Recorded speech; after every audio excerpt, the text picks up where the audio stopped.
This is the Recovery Ronin. And like I just told my patients today, if somebody gave me a tiny fraction of like what California spent on the homeless or what New York spent on the homeless, I'd be able to fix so much of it.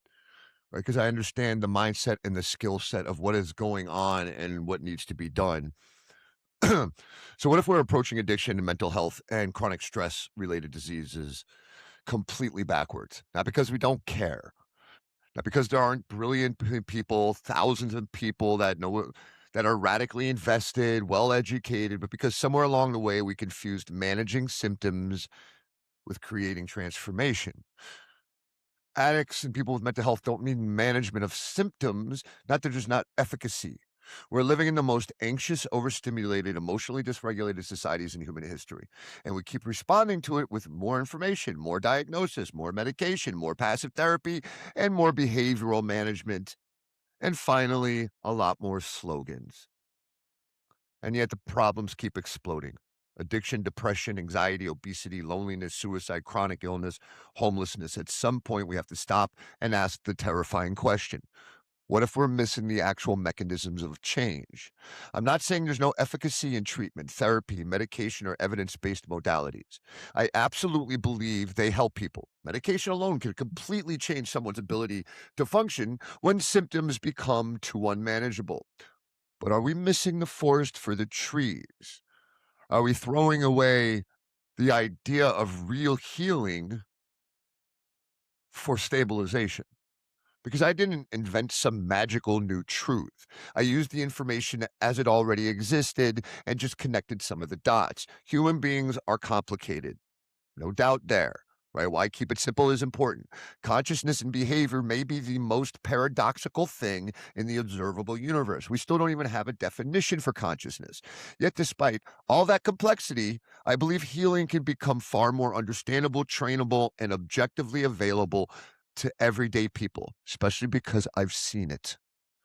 With a shift in mindset and a learned skill set, a way of training attention, perception, emotion, behavior, and identity, exactly like cognitive science has been pointing towards for decades, a way of healing both cause and the resulting damage of our physiology, exactly like neuroscience continues to demonstrate through neuroplasticity, nervous system regulation, stress adaptation, and behavioral conditioning. We already know the healing potential of breath work, exercise, sleep, meditation, exposure, novel experiences, learning new skills, mindfulness, metacognition, community, purpose, and accountability. We have mountains of evidence. And long before we had this culture of long before we had modern science, human beings have understood many of these truths intuitively through spiritual practice, ritual, challenge, discipline, service, movement, and shared meaning. This isn't mystical. So maybe the real question is not, why are people broken? Maybe it's, why have we created a culture that no longer teaches people how to train themselves, how to regulate themselves, how to direct attention, how to sit with discomfort, how to build confidence through action, seeing obstacles as opportunities, how to reconnect effort with meaning, how to create an identity rooted in growth instead of avoidance. Because what I'm really saying is not we need more treatment. I'm saying we need a new culture of healing everywhere. We truly don't believe in healing anymore. Not a place where people sit in circles rehearsing their pain all day while waiting to feel motivated. Not endless passive talk therapy with no embodiment, constantly talking about triggers and drugs, and with no challenge, no identity shift, and no real accountability to growth. Something deeper. A culture that celebrates effort, not just abstinence. A culture where healing is not merely the avoidance of self destruction, but the practice of becoming stronger, more aware, more connected, more capable, more alive. We know the connection is missing. We know the meaning and purpose is absent. Why don't we give it to them? A culture that understands human beings do not transform because they are merely informed.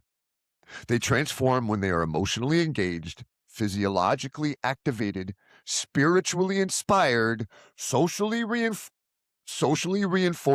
and behaviorally challenged. That's the missing piece. I've spent my life in this world, not just professionally, personally. I fought addiction for over 20 years, the hardest, darkest IV heroin abuse. I lived inside hopelessness, withdrawal, self destruction, chronic pain, and psychological collapse. Homeless over 10 years. Then I spent years working with thousands of patients inside treatment centers, recovery programs, experiential programs, adventure programs, and all kinds of different clinical settings. And I noticed something. Most people already know what they should do, and the vast majority are willing. Many are completely desperate. This is why what frustrates me so much. We pretend they don't want it. I fucking hate that idea. A smaller percentage are still young. Yes, they're comfortable or deeply in denial, and their parents are saving them from their consequences. But countless others have tried over and over again and failed, not because they didn't care, but because somewhere along the way they lost hope. Talk to the homeless. They know more about recovery than everybody. They stopped believing healing would actually work for them. In other words, they were no longer inspired. They've been sold the same things repeatedly, just dressed up in different language. Don't pick up, stay busy. You can't do it for anyone else. If you don't use, you're a success. Meanwhile, many spend years trapped in fear, guilt, shame, loneliness, boredom, and emotional exhaustion, offered little more than the promise of stability if they can just avoid one behavior.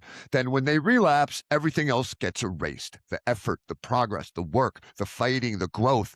A person can wake up every day, go to work, attend meetings, get a sponsor, see a therapist, rebuild relationship, fight cravings constantly, and genuinely commit themselves to recovery day after day after day. Yet if they use once, we often throw all of it away as if none of it mattered, as if the only metric of recovery is the abstinence of the behavior, when it's completely predictable. Basically, everybody relapses at some point. Every serious addict, every addict stage 2 and beyond, basically relaxes. All those one white key tag wonders either never were really addicts, they were substance abusers, or they're full of shit. Addicts relapse. It's what we do. That misunderstanding nearly killed me, making me believe it was my fault that I was doing it on purpose. I never chose to relapse. I only chose to detox myself. And it destroys millions of addicts and families every year because the deeper truth is this: most serious addicts do not want to use. We need zero help hating ourselves after we relapse. We already know the consequences better than anyone. We know the damage, the humiliation, the loss, the cost-benefit analysis. We know exactly how the story ends. For many addicts, it stops being fun years ago, sometimes almost from the very beginning for us. The relief lasts moments. The shame lasts far longer. Yet we still reduce this unbelievably complex neurological, emotional, behavioral, physiological, and spiritual disorder down to, well, they chose it. They didn't suffer enough. They didn't really want it. But if nearly everyone with severe addiction relapses at some point, despite desperately wanting to stop, despite fighting for their lives, despite consequences, despite shame, despite losing everything, then maybe we should have the courage to admit something. Willpower alone is not the mechanism of change. That is not making excuses.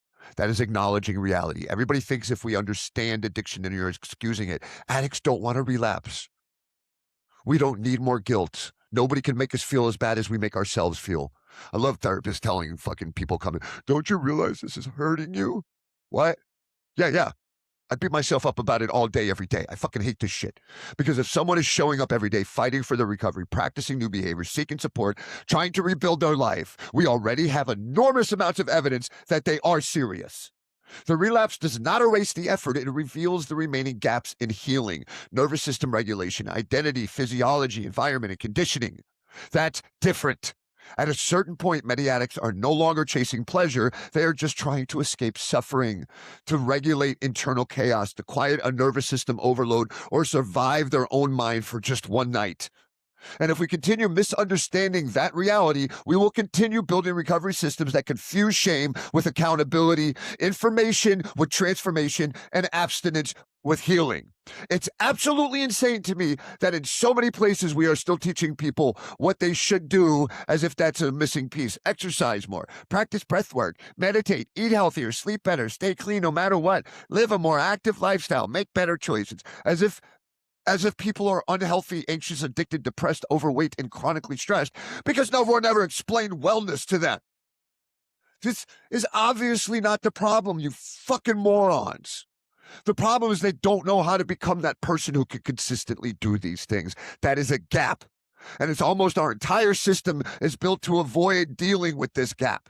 We tell people, go to meetings, get a sponsor, take your medication, don't pick up, think about the consequences, play the tape through, keep it green, remember where you came from. But severe addiction and chronic stress are usually not information problems anymore. Most people already know what healthy behavior looks like. Most people with anxiety already know they should meditate, exercise, breathe, sleep better, eat healthier, get off their phone, stop isolating and change their habits.